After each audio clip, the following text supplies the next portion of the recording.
Bir önceki dersimizde ondalık sayıların çözümlenmesini veya çözümlenmiş olanı ondalık sayı olarak yazabilmeyi, sıfırın ondalık sayılarda kullanımını, çıkarma işleminde komşuya gitmeyi ve çarpma işleminin yöntemlerini verdik. Keyifli dersimizden olabildiğince yarar sağlamaya çalıştık ve bu dersimizde de rasyonel sayılarla çalışmaya devam ediyoruz.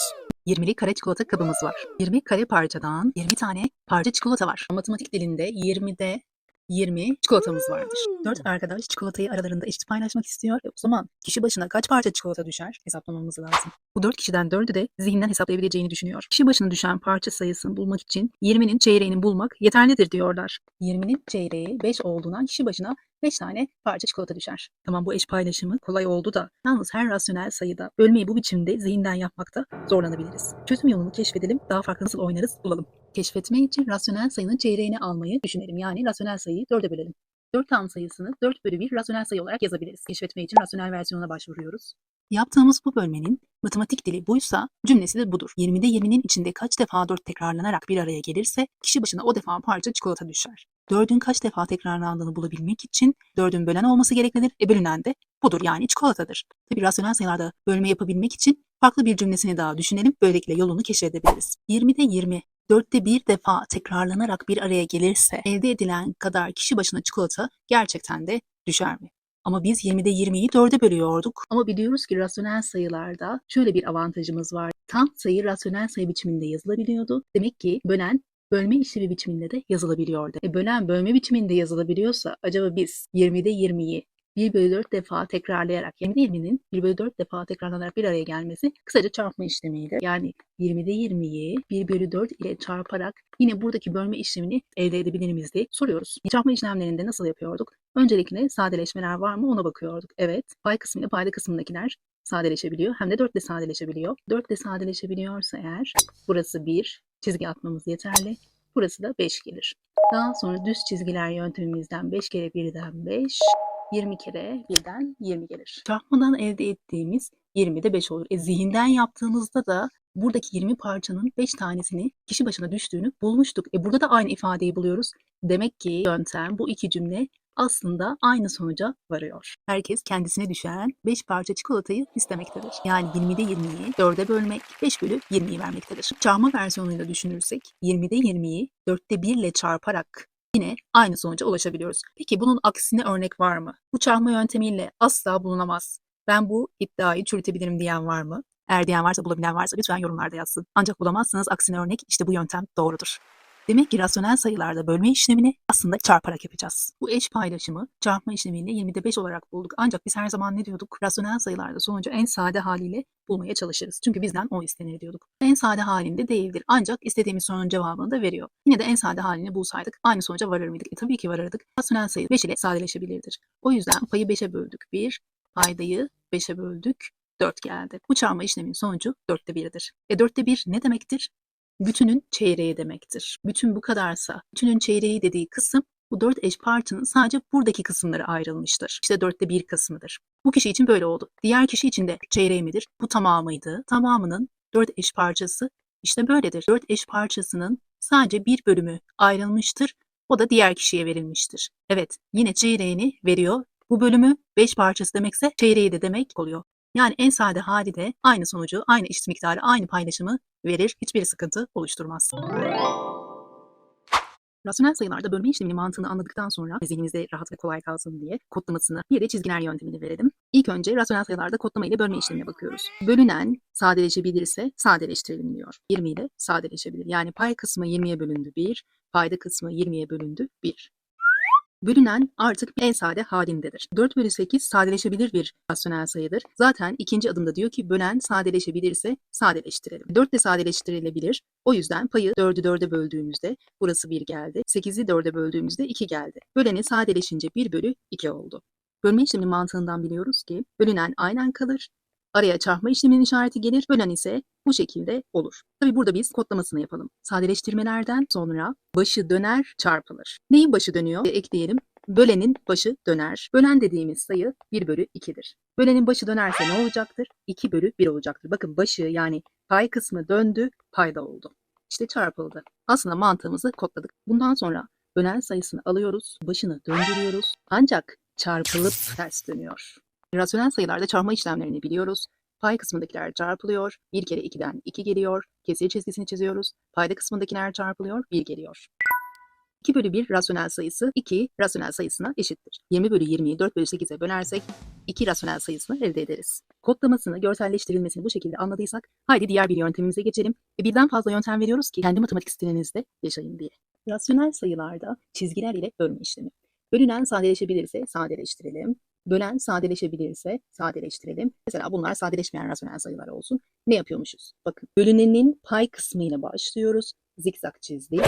Zikzak, evet. O zaman A sayısıyla D sayısını çarpıyormuşuz. Tamam, daha sonra kesir çizgisini çizeriz. İlk kısmını bitirdik. Sonra paydayla başlıyoruz artık. Bölünenin pay kısmıyla başladıysak artık bölünenin payda kısmıyla başlarız. Zikzak çizeriz. Çarpma işlemimizi yaparız. Çünkü biliyoruz bölme işlemini çarpma işlemi yöntemiyle yapabiliyoruz. Sayımız ne? C çarpı B.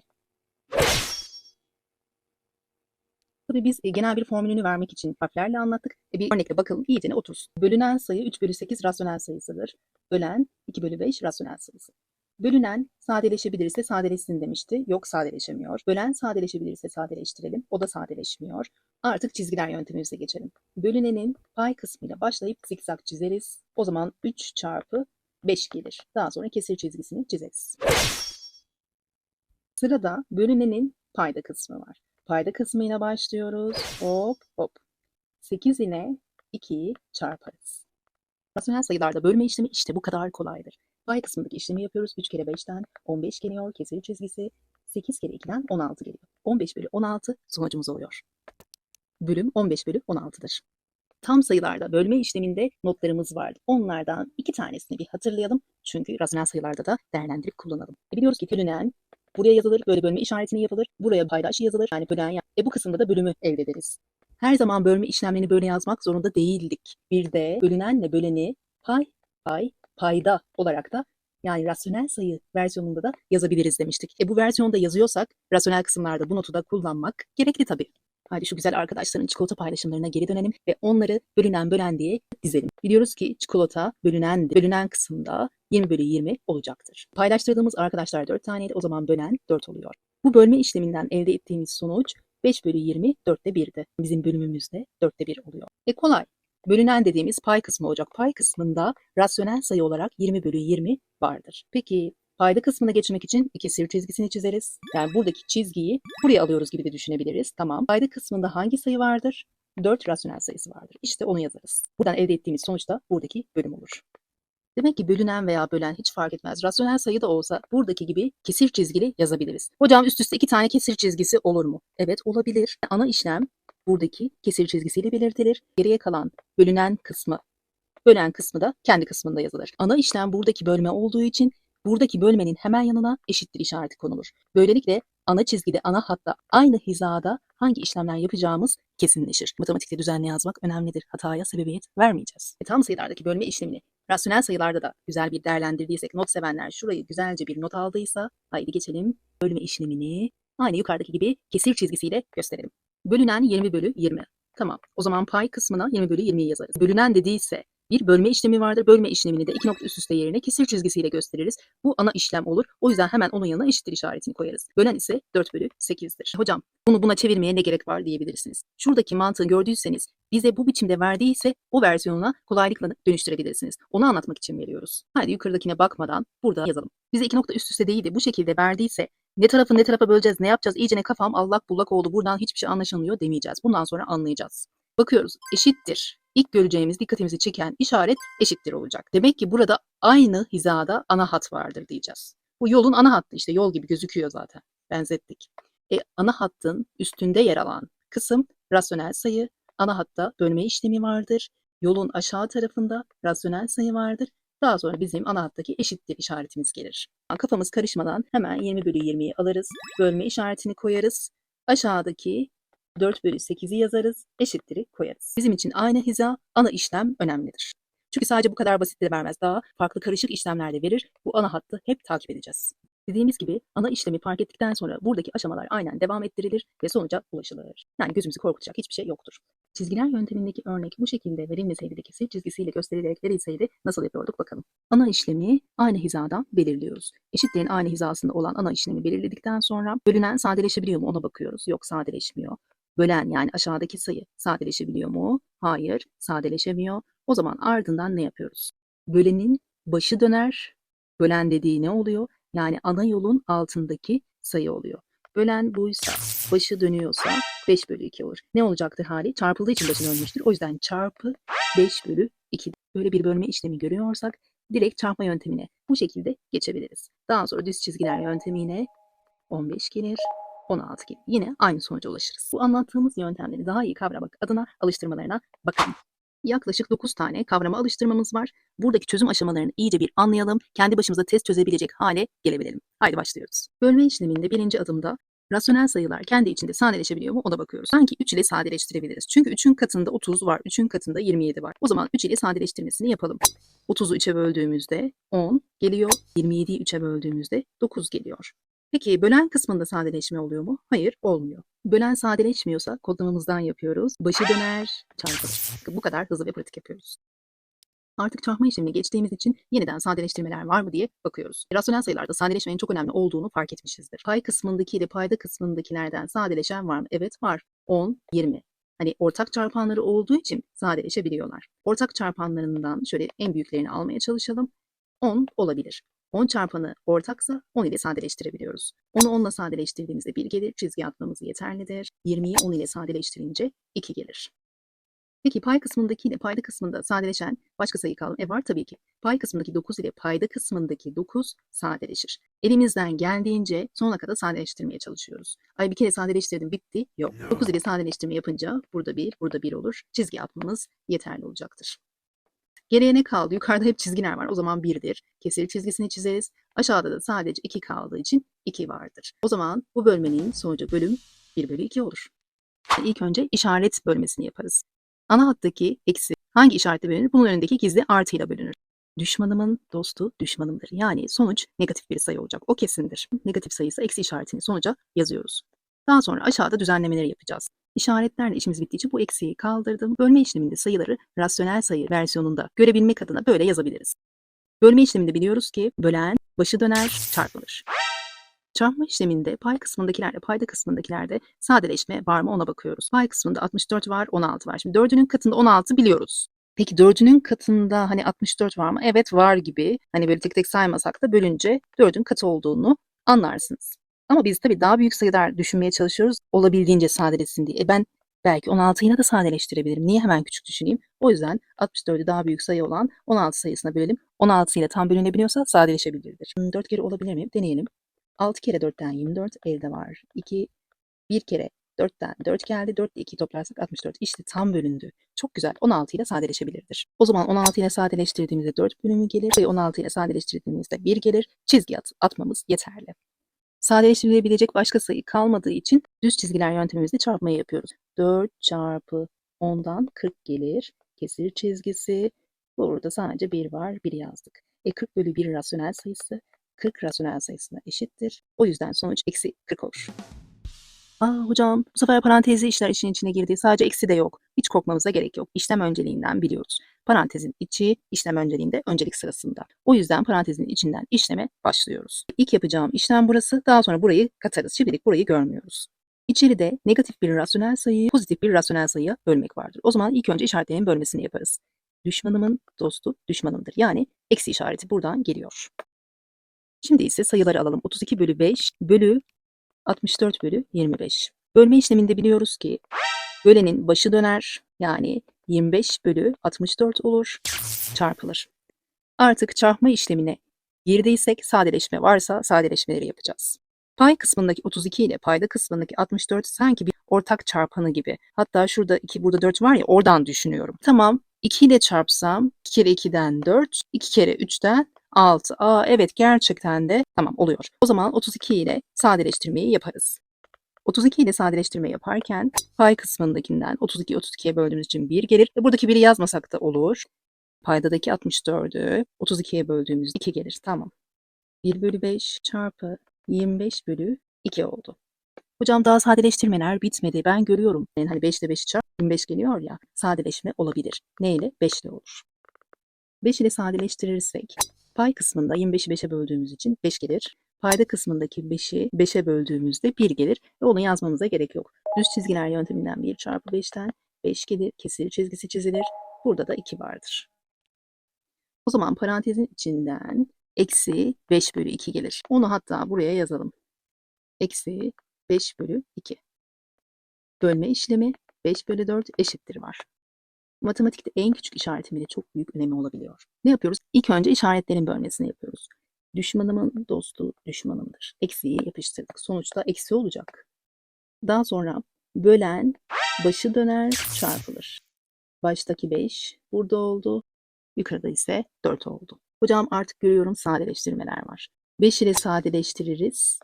1 gelir. 2 ile sadeleştiririz. Burası 1 ama burası da 2 gelir. Çarpma işleminde geriye ne kaldı pay kısmında? 2 kaldı. Kesir çizgisini çizeriz. Payda kısmında hep 1 olur. Eksi 2 bölü 1 rasyonel sayısı eksi 2 rasyonel sayısıdır. Üçüncü alıştırmamızın cevabı eksi 2 olur. Dördüncü alıştırmamıza geçtik. Aynı hizadaki ana yolu belirliyoruz. Böylelikle ana işlem ortaya çıkıyor. Ana işlemin üst kısmında yer alan rasyonel sayıdır. Ana işlem bölme işlemidir. Ana işlemin altında kalan sayıdır. 7 rasyonel sayısını 7 bölü 1 rasyonel sayısı olarak yazabiliriz. Ana işlemdeki işlemlerin işareti bittiği için eşittir'i koyduk. Artık gözümüze daha aşina olduğumuz bir yol var. O yüzden ne yapıyoruz? Rasyonel sayıda bölme işleminde başı dönüyor. Çarpıldığı için 1 bölü 7 oluyor. Peki sadeleştirmeler var mıdır? Pay kısmındaki 14 ile payda kısmındaki 7 sadeleşebilirdir. Çünkü 14 7'ye tam bölünür. O zaman 7 ile sadeleştirmemizi yaparız. Burada 2 gelir. Buradaki sadeleştirmeden 1 geldiği için çizgi atmamız yeterlidir. Sadeleşebilecek başka sayılar var mı? Hayır yok. O zaman düz çizgiler yöntemiyle 2 kere 1'den 2 gelir. Kesir çizgisini çizeriz. Burada ise 15 sayısı kalmıştır. 15'i yazarız. Ana hattı belirledik. Tabii bu eşittir sayesinde. Ana işlem belirlendikten sonra ana işlemin yukarısında rasyonel sayısı vardır. Rasyonel sayısını 11 bölü 1 biçiminde yazabiliriz. Ana işlem bölme işlemi olduğu için bölme işleminin işaretini yazarız. Ana hattın aşağısında yine rasyonel sayısı vardır. Onu yazarız.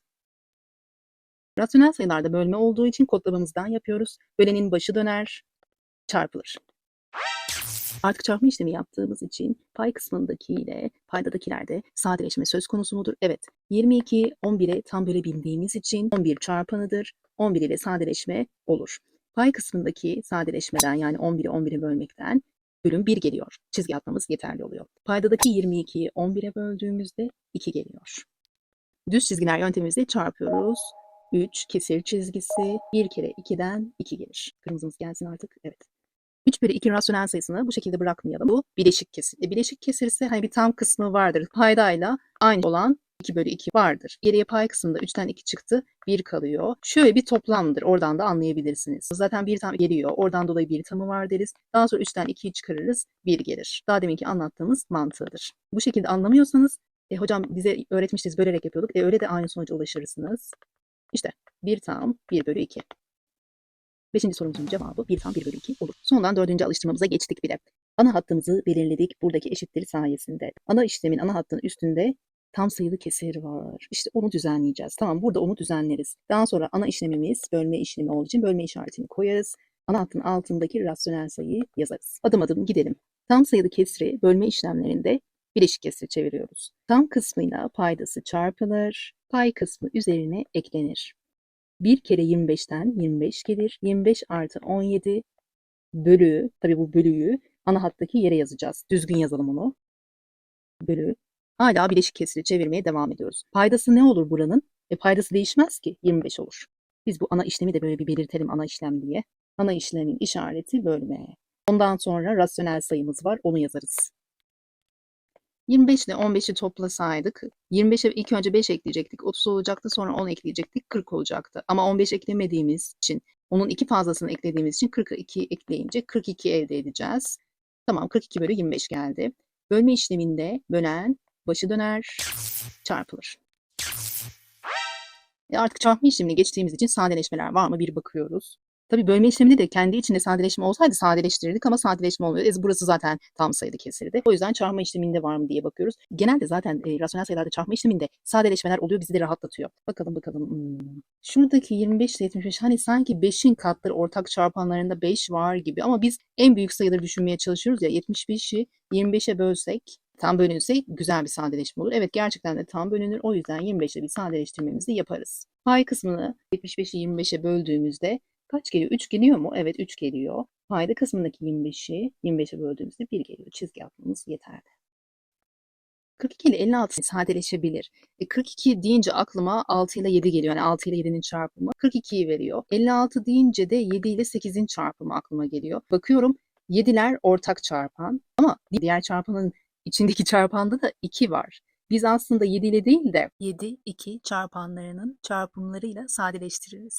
42'yi elde edebilmek için 14 ile 3'ü çarpardık. 56'yı elde edebilmek için 14 ile işte bir sayıyı çarpardık. Yine 56'yı elde ederdik. Olabildiğince büyük sayıyla sadeleştirmeye çalışıyoruz ya 14 ile sadeleştiririz. Tamam? Hemen yani 7 ile sadeleştirmeyelim. Büyük sayı düşünelim. Ben büyük düşünemiyorum. Ne yapacağım? Zorunda mıyım büyük düşünmekte diyebilirsiniz. İlk önce 7 ile sadeleştirirsiniz. Daha sonra da gördüğünüz üzere 2 ile sadeleştirip öyle ilerleyebilirsiniz. O da olur. Biz zamandan kazanmanız adına şu 14'ü yakalayabilmenizi istediğimiz için detaylı anlattık.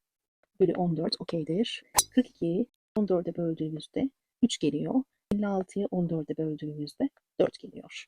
Artık sadeleştirmeler bitti. Bittiyse düz çizgiler yöntemiyle çarpıyoruz. 3 kere 3'ten 9 geliyor. Kesir çizgisi. Burada 4 kalmış. Elde ettiğimiz sonuç bileşik kesir. Çünkü payı paydasından büyük. 4 bölü 4 bir tamı olabilir diye düşünüyorum ama acaba 8 bölü 4 olur mu? Evet oluyor. 8 bölü 4'ten 2 gelse 9'dan 8 çıksa 1 kalır geriye. 2 tam 1 bölü 4 olur. Hocam ben yaptığınız şekilde anlamadım. Hani bölüyorduk ya öyle yapsak. Tamam öyle de bulabiliriz. 9'u 4'e böleriz. İçinde 2 kere vardır. O yüzden 2 tamı vardır. 2 kere 4'ten 8 geldi. Bakın yine 8'den çıkardım. Geriye kalan 1 olduğu için 1'i yazarız. Payda da hiç değişmez. İsteyen bölme yöntemiyle, isteyen bir önceki yöntemiyle bulabilir. Yeter ki kendi matematik stilinizi seçip yaşayın. Tam 1 bölü 4 sonucumuz olur. Sondan 3. sorumuz. Hocam üst üste böyle çok karışık bölmeler var. Nasıl yapacağız? Yaparız. Eşittir'i gördük. Ana hattımızı çizdik. Ana hatta yukarıda rasyonel sayı var. 1 bölü 13'ü yazarız. Ana hattaki işlemi çizgili değil de 2 nokta üst üste olarak yazarız. Ana hattın aşağısında 5 bölü 1 rasyonel sayısı vardır. İstediğimde bu gizli biri çıkarabiliyorum. Tamam ana hatta devam. Bölme işleminin işareti var. Çizgi dediğimiz ana hat yolu, ana işlem bölme işlemi yukarısında 2 bölü 1 rasyonel sayısı vardır. Hocam böyle karışıyor ortalık. Çok karıştığını anlıyorsanız düzenli yazmak adına biz matematikte hangi işareti kullanıyoruz? Parantez. İlk yerde ana hattı yazarken parantezimizi açıyoruz. Ana işlem olarak ana diye yazıyoruz. Sonra bir tane işlemi yazabildik ya artık parantezi kapatalım diyoruz. Buradaki kısmı bitirdikten sonra bölme işaretini yazıyoruz. Tamam. Ana çizgideki rasyonel sayıyı yazıyoruz. 2 bölü 1'i. Hocam burada da böyle şey var. Parantezi açsam olur mu? Olur güzel olur. Açmasan da sıkıntı olmaz ama daha rahat edersin. Karışmaz düzenli olur. Gizli biri yazdık. Ana işlem oluyor. Tam altında rasyonel sayı var. Onu yazıyoruz. Hocam işlemler bitti. Ne yapalım? Parantezimizi kapatalım yani. Açık kalmasın. Şimdi daha rahat gözüküyor değil mi? Yapabiliriz. İlk önce sol taraftaki parantezin içini yapalım. Bölenin başı döner. Çarpılır. Parantezin içinde 1 kere 1'den 1 kesir çizgisi 13 kere 5'ten 65 gelir. Ana hatta devam edebilmek için eşittir'i koydum. O ana hatta aynı hizada yazılacakları yazdım. Sonra ne vardı ana yolda? Bölme işlemi işareti vardı ve parantezin içindeki işlemleri yapmak var. Yapalım. Bölenin başı döner.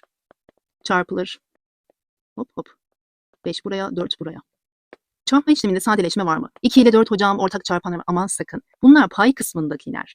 Biri pay kısmında olacak, biri payda kısmında. İkisi de pay kısmındaysa sadeleştirme olmaz. Lütfen dikkatimizi vere yapalım. O zaman düz çizgilerde dümdüz çarpalım. Tabii ki 2 kere 4'ten 8 gelir. Kesir çizgisini çizeriz. 1 kere 5'ten 5 gelir. Hocam bu bölme çok rahat parantezlere gerek var mı? Hiç yok. Direkt gitsin bu parantezler. Tabii gitmeden de direkt de yapabiliriz. Ne yapıyoruz böleni? Başı dönüyor çarpıldığı için. Hocam bu sefer çarpma işleminde gerçekten sadeleştirme var. Görüyorum 5 ile 65 hani şu 5'lerden de yakalıyorum. 5 ile sadeleşir. Biri pay kısmında biri payda kısmında. Hiçbir sıkıntı oluşturmuyor. Tamam 5'i 5'e böldük 1. 65'i 5'e böldük. 13 gelir. Zaten şurada 13 ile 5'i çarptığımız için 65'ti. O yüzden 13 gelir. Burada hiçbir şey yok. O yüzden 1 aslında. Kesir çizgisini çizdik. 13'te kaçı çarpıyoruz? 8'i. 8 ile birler basamağında bulunan 3'ü çarptığımızda 8 kere 3'ten 24 gelir. 4'ü birler basamağına yazarız. Artı 2 elde olur. 8 kere birden 8 gelir. 8 de elde 2'yi toplarsak 10 olur. Sondan ikinci sorumuza geçtik. Ana hattımızı eşittir sayesinde belirliyoruz. İşte buradaki kısımdır. Ana yolun üstünde ne var? 4 var. 4 bölü 1 rasyonel sayısı vardır. Hocam ana yolun aşağısında çok işlemler var. Nasıl olacak? Ana hattın yukarısındaki rasyonel sayıyı yazarken ilk önce bir parantezimizi açalım diyoruz. İşler karışmasın. Aşağıdaki işlemler var, daha ana yolun geri kalanında işlemler var. O yüzden bu parantez belli ki gerekli olacak.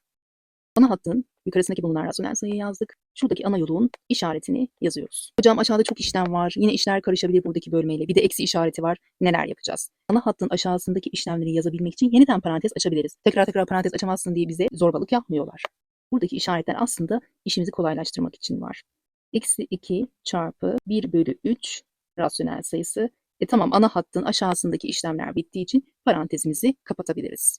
Hocam kapattık da yukarıdaki dışarıdaki parantez de vardı. Onu nasıl yapacağız? Bunu da kapatalım.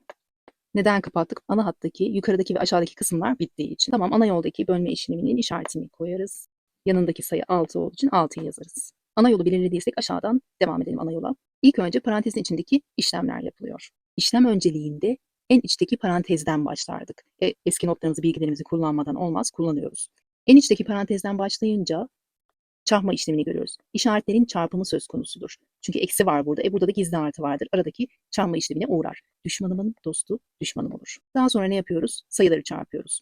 Bu 2 dediğimiz aslında 2 bölü 1 rasyonel sayısıdır. 2 kere 1'den 2 gelir. Düz çizgilerden dolayı 1 kere 3'ten de 3 gelir.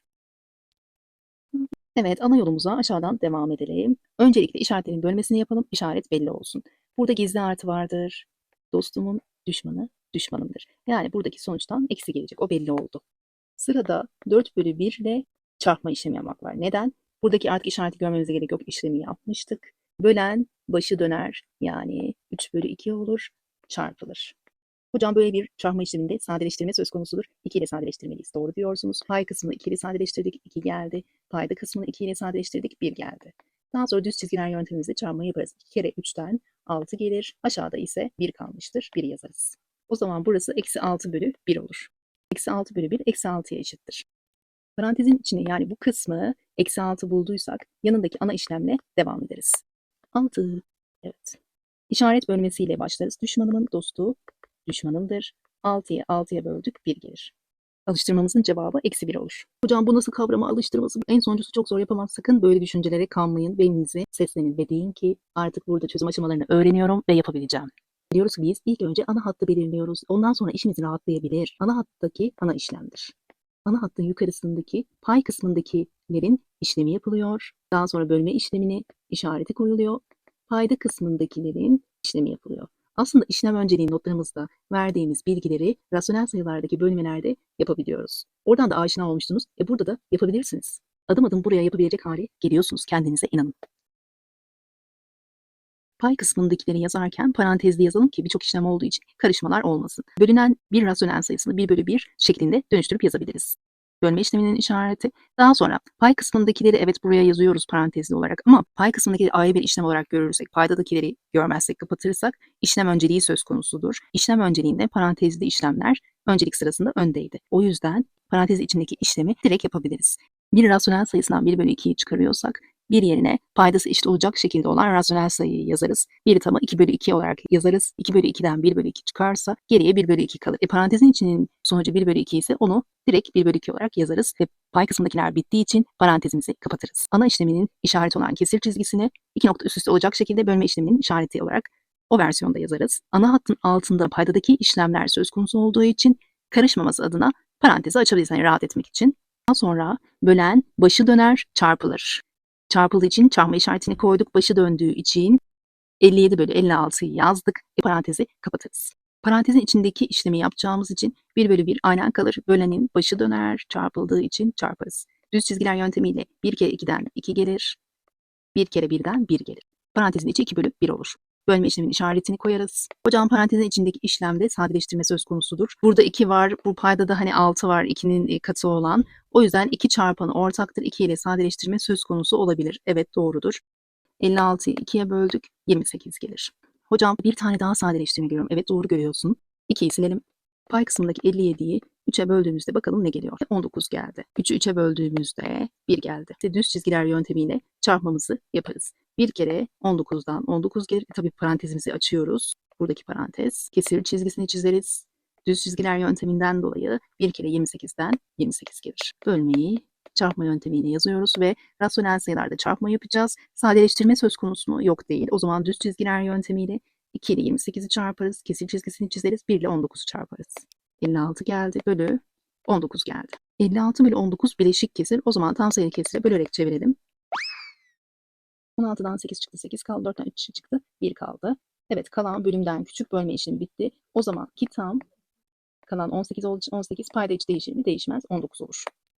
Alıştırmamızın cevabı 2 tam 18 bölü 19 olur. Haydi hatırlayalım, tam sayılarımız vardı. Tam sayılar kümelennince tam sayılar kümesini oluşturuyordu. Bu elemanların arasında işlemler için özel olan elemanlarımız var. Peki rasyonel sayılar kümesinde özel elemanlar varsa özel olmaya devam eder mi? Haydi alıştırmalarla bakalım. Hem alıştırmalarda konu kavramı pekişsin hem de bu sorunun cevabını verelim. Yaklaşık 10 alıştırmayla başlıyoruz. Burada bir tabloya döküyoruz. İlk alıştırmamıza baktığımızda toplananlardan biri -1 tam 1 bölü 3 rasyonel sayısı, diğeri de 0 rasyonel sayısı. Sıfırın ne demek olduğunu biliyorduk. Demek ki burada toplanan yoktur. O zaman sonuç yine bu olacaktır. O zaman burada 0 özel elemandır. Çünkü rasyonel sayılarda toplama işleminde etkisi yoktur. Etkisiz elemandır. İlk notumuzu aldığımıza göre alıştırmamıza devam edelim. Negatif bir rasyonel sayı. Bunu da negatif rasyonel sayı olarak almayalım da çıkan olarak alalım. Çıkarma işlemi var gibi düşünelim. Çıkarma işleminin etkisiz elemanı yoktur. Çıkanın 0 olması durumu vardır. Bu tabii ki çıkmaz. Yine de yorum olarak bazen sorularda olur diyorsanız çıkanı 0 olanın çıkanı etkisiz elemandır diyebilirsiniz. Ama çıkarma işleminin etkisiz elemanı yoktur. İşleme göre özel elemanlara devam ediyoruz. Burada çarpma işlemi var, bir de 1 var. Bir elemanı çarpma işleminde etkisiz özelliğinde oluyor. Tablomuza döndüğümüzde o bir etkisiz eleman oluyor. Bölme işleminde çıkarma işlemindeki gibi özel bir yorum yapabiliriz. Çünkü hangi sayıyı 1'e bölersek bölelim yine buradaki sayının kendisini veriyor. O zaman bölme işleminde etkisiz eleman yoktur. Böleni 1 ise böleni etkisiz olabilir diye yorumu vardır. Sonuca göre özel elemanlar. Sonucu yok yapan özel elemanlar nelermiş? Toplama işlemi için bakıyoruz. Rasyonel sayısı var. Başka bir rasyonel sayısıyla toplanınca 0 veriyormuş. O rasyonel sayısı ne olabilir? Toplamanın ters yöndeki elemanıdır. Ters elemansa toplamada terslik nasıl oluyor? İşaretli oluyor. Biri bu yöne gidiyorsa diğeri ters yöne gidiyordur. O zaman bu artı yöne gidiyorsa diğer toplanan eksi yöne gidecek. Aynı miktarlarda olacaklar ve birbirlerini yok edecekler. O yüzden sonuç yok olacak. Dolayısıyla burası eksi 10 bölü 11 olur. 10 bölü 11 ile eksi 10 bölü 11 birbirinin toplama işlemine göre ters elemanıdır. Ters elemanı nedir diye sorular varsa işte buradan buluruz. Toplamı 0 yapan elemanı az evvel keşfettiğimiz için tabloda buraya yazdık. Tabii ki bunları şimdi anlayacağımız versiyonda yazıyoruz. Daha sonra matematiksel ifadelerini de yazacağız. Geldik bir sonraki alıştırmaya. Hani toplama için düşündük de çıkarma için acaba bu nasıl olur diye düşündüğümüzde 11 bölü 12 rasyonel sayısından hangi rasyonel sayı çıkarsa sonucu 0 yapar? Kendisini çıkarırsak yapar. Eksilenle çıkan elemanları birbirine eşittir. Eşit çıkması elemanı özel yapar mı? Tabii ki yapmaz. Eşittir deriz, geçeriz. O yüzden burada çıkarma işleminde sonuca göre özel eleman veya ters elemanı bulma söz konusu değildir. Geçtik çarpma işlemine. Eksi 4 bölü 5 rasyonel sayısıyla hangi rasyonel sayıyı çarparsak 0'a ulaşır? Eksi 4 bölü 5 tane yok olan bir şey yine yok çıkar. Dolayısıyla diğer çarpan yok olan 0'dır. Eksi 4 bölü 5 kere yok yoktur. O zaman tabloya gidelim.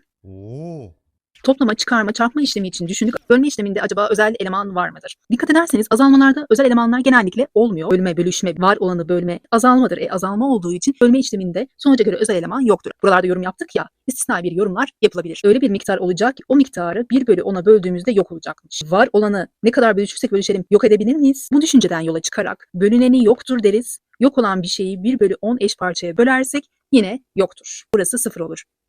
Bölüneni 0 olur. Bölüneni 0 olduğunda bölüneni yutan elemandır deriz. Mantığı umarım anlaşılıyordur. Bölme işlemini yutan elemanı olabilir diye yorum yapabiliriz diye isteyen buraya küçük bir notunu alabilir. İşleme göre özel elemanlarda 0, 1 özel elemanlar oluyor. Sonuca göre 0'dan yola çıkarak özel elemanlar elde etmeye çalıştık ya, bu sefer de sonucu 1'e göre olan özel elemanlar var mıdır diye bir kontrol edelim. 10 bölü 11 rasyonel sayısı öyle bir rasyonel sayısıyla toplamış ki sonucu bir bütün olmuş. Bir bütün olması için 10 payına bir tane pay eklememiz yeterlidir. Payda değişmez zaten. Dolayısıyla 10'la 1 payını topladığımızda 11 pay eder. Paydası 11'di. 11 bölü 11 de 1'i verir. Demek ki buradaki rasyonel sayı 1 bölü 11'dir. Zihinden bu şekilde hızlıca bulabildik. Peki bir özellik var mı? Normal işlem gidişatı elemanı özel yapan durumu yoktur. Çıkarmada da aynı mantık vardır. O yüzden bunu çıkarma işleminde sonucu 1 verse de özel bir durumu oluşmaz deriz ve geçeriz. Eksi 3 rasyonel sayısını öyle bir rasyonel sayısıyla çarparmış ki sonucu bir bütün verilmiş. Çarpımı 1'i veren rasyonel sayısı çarpma işleminin ters elemanı olacaktır. Neden? Tam sayı biçiminde ise yanındaki çarpan sadeleştirmeler söz konusu olsun diye ne olacaktır? Paydasında buranın eşiti olacaktır. Yani eksi 3 paydada olsa bunlar sadeleşse sadeleşmeden 1 kalsa işte istediğin sonuca yaklaşmıyor muyuz? Gayet de yaklaşıyoruz. Çok da güzel olur. O zaman paydasını çarpma işlemi sayesinde böyle olacağını fark ettik. İşte buralarda hızlıca bu mantıkları yürütebilmek için çarpma işleminde sadeleştirme özelliklerini detaylı anlattık. Tamam, bunlar sadeleşirse 1 gelirse buradaki sayı ne olabilir? Buradan 1'i elde ettiysek buradan da 1'i elde edelim ki sonuç yine 1 olsun. Dolayısıyla payı 1 olur. Zihinden nasıl yaptık? Sonucun 1 olması için pay kısmındaki ile paydadaki sadeleşmelidir. Paydası işte buradaki -3 olan sayıdır dedik.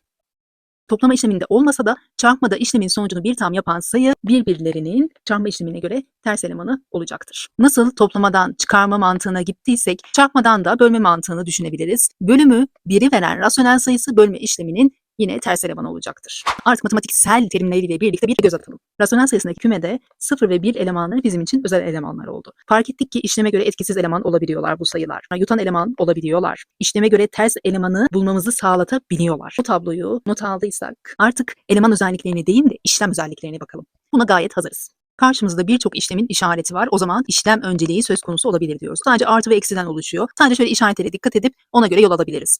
Tabii ki isteyen işlem önceliğine göre de yine doğru sonuca ulaşabilir. Bizim bulduğumuz sonuçla kıyaslayıp anlayabilir. Biz ama işlem özelliklerini fark etmeye çalıştığımız için nereye gidiyoruz? Farklı yollara, yöntemlere gidiyoruz. İşlem özelliğini elde edebilmek için birinci adımda biz ne yapıyoruz? Yan yana olsun diyeceğimiz rasyonel sayılar var mı diye bakıyoruz. Gerçekten sınav esnasında işimize gelenleri yan yana getirmek çok önemli oluyor. Burada paydaları eşit olan rasyonel sayıları fark ediyoruz. O zaman ilk önce onları yan yana alalım da onları yapalım diyoruz. Yani toplananlarının yerini değiştirelim. Geriye ne kaldı? -1. Üst üste negatif rasyonel sayıları toplayacağımız için bunların yerlerini değiştirmekte sıkıntı yok dedik. Dedikten sonra fark ettik ki toplama işleminde değişme özelliği vardır. Bu değişme özelliğiyle işlemin sonucunu değiştirmez. İşimize gelince de toplama işleminin değişme özelliğini kullanırız. Ve bunun formüllendirilmesi de aşağıdadır. Genellikle formüllendirmeyi harflerle veririz. Çünkü bu harflerin yerine herhangi bir sayı gelebilir. 90 gelebilir, 10 gelebilir. Paydaları eşit olduğu için pay kısımları toplanır. -90, -10 daha -100 edecektir. Bölü 111. -1 sayısı. Karşımızda -100 bölü 111, -1 rasyonel sayıları var. Böyle bir toplam söz konusu olduğunda basit kesir, burası da tam kısmı. İşaretleri de ortak olduğu için eksiği ortak olarak yazarız. 1 tam 111'de 100 sonucumuz olur. Bu yöntemi rasyonel sayılarda toplama işlemi videomuzda vermiştik. Hatırlamıyorsanız lütfen oradan kontrol edin. Elde ettiğiniz sonuç bu olacaktır. Sizin de diğer yollarla elde ettiğiniz sonuç bu olacaktır. Biz tabii ki değişme özelliğine vurgu yaptık. A bölü C ise, B bölü D ise bunların yerlerini değiştirip yazabiliriz. Peki hocam, toplama işlemi için düşündük. Az evvelki gibi bunların eksi ve çarpma işlemleri için düşünebilir miyiz bu özellikleri? Hadi buraya bir bakalım. Mesela 90 bölü 111. Eksinen mi, çıkan mı? Nedir? Bunların yerini değiştirirsem bu sefer eksinen 1 bölü 111 olur. Çıkan da 90 bölü 111 olur. O zaman sonuçlar farklı gelir. Eksinen miktar değiştiği için farklı gelir. Çıkan miktar değiştiği için farklı gelir. Yani net olmalıdır. Değişme özelliği söz konusu değildir. Çıkarma işleminin değişme özelliği yoktur. Tamam, çıkarma işleminin yok ama çarpma işleminin değişme özelliği olamaz mı? 21 bölü 40 çarpı 1 bölü 100 olarak yazabiliriz. İlk önce buradaki işlemi aşağıya yapacağız. Daha sonra buradaki işlemi aşağı yapacağız. Eşit birbirine çıkıyor mu ona bakacağız. Rasyonel sayılarda çarpma işleminde bakıyoruz. Pay kısmındakilerle payda kısmındakiler sadeleşebilir mi? 3 çarpı 7 bu. Bu 4 çarpım. Hayır, yok. O zaman direkt çarpmalıyız. Düz çizgiler yöntemiyle çarptığımızda 1 kere 21'den 21 gelir. Payını bulduktan sonra kesir çizgisini çizeriz. Düz çizgiler yönteminden payda kısmını çarparız. %40'ın kısa yoldan çarpımını biliyoruz. 0, birler basamağında, onlar, yüzler basamağında 4 kere 1'den 4 gelir. Paydası 4000 olur. Gelelim bu taraftaki çarpma işlemine. Yine pay kısmındakilerle payda kısmındakilerin sadeleşmediğini görüyoruz. O zaman düz çizgiler yöntemiyle 21 kere 1 21 eder. Pay kısmını bulduğumuz için kesir çizgisini çizeriz.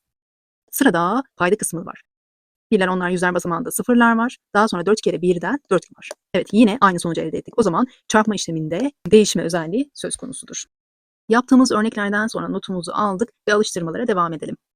Hocam, değişme özelliği toplamada vardı, çıkarmada yoktu, çarpmada vardı, bölmede yoktur. Çünkü bölünen misin, bölen misin? Belli olmalı burada. Evet, çarpanlar söz konusu olduğunda yer değiştirme olabilir. Ancak bölünen Because of for YouTube.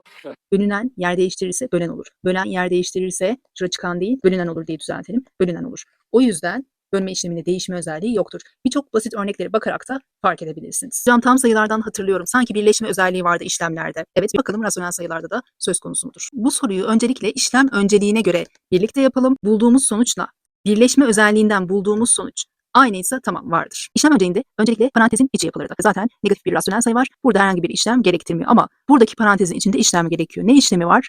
İşaretlerin çarpımı var. Dostumun düşmanı düşmanımdır. Eksi gelecek. Evet, parantezin içindeki işlem budur deriz. Devam ederiz. Yanındaki işareti koyarız. Hocam yeniden parantez var. Evet, parantezin içindeki işlem önceliğimiz. Tamı tam olur. Rasyoneli rasyonel olur. Nasıl yaptık yukarıda? İkisinin de önünde ortak işareti olduğu için ortak işareti aldık. 13'ü tamını aldık, rasyonel kısmını aldık. Çünkü işaretleri ortaktır. İlk önce negatif tam sayıları toplarız. Bakıyoruz işaretler ortak. Öyleyse ortak olarak alırız. 5 tamı vardır. Rasyoneli de 1/14'tür.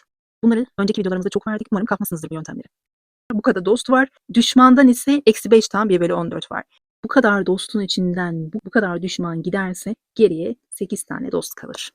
İkinci yolumuza geçtik. Birleşme özelliği var mı onu anlayacağız. Ben buradaki tam sayıyla buradaki tam sayının birleşmesini istiyorum. Onları birleştirerek yazacağım. Daha sonra aradaki işareti koyacağım. Buradaki rasyonel sayısıyla buradaki rasyonel sayısını birleştireceğim. Yani 2 tane birleştirme yapacağım. Gerçekten birleşme özelliği varsa ikisini de sağlayıp 8 sonucuna ulaşacağız. İşimize gelen rasyonel sayıları bir araya getirmek bizi gerçekten çok hızlandırıyor.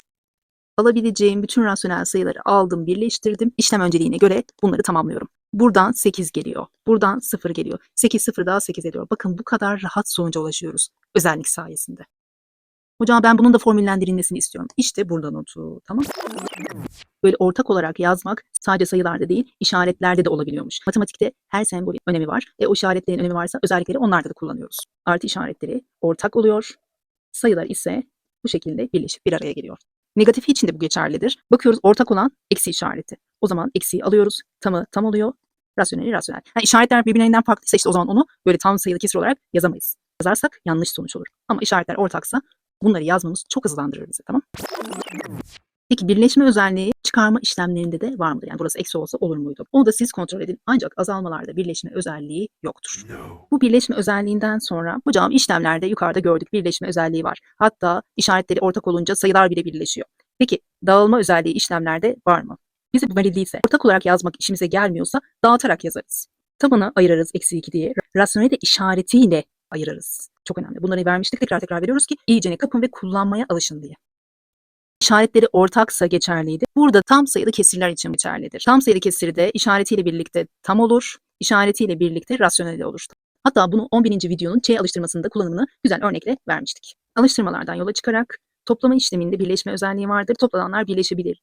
Ben hocam 1/2 ile 1/4'ü birleştirmek istiyorum. Bu böyle olsun. Evet birleştirebiliriz. Hiçbir sıkıntı oluşturmaz. Çünkü çarpanlar yer değiştirse de sonuç değişmiyordu. Oradan yola çıkarak da yapabiliriz. Rasyonel sayılarla birlik olma özgürlüğü. Dağılma özelliği için örneklerimize bakıyoruz ve öyle dolduruyoruz.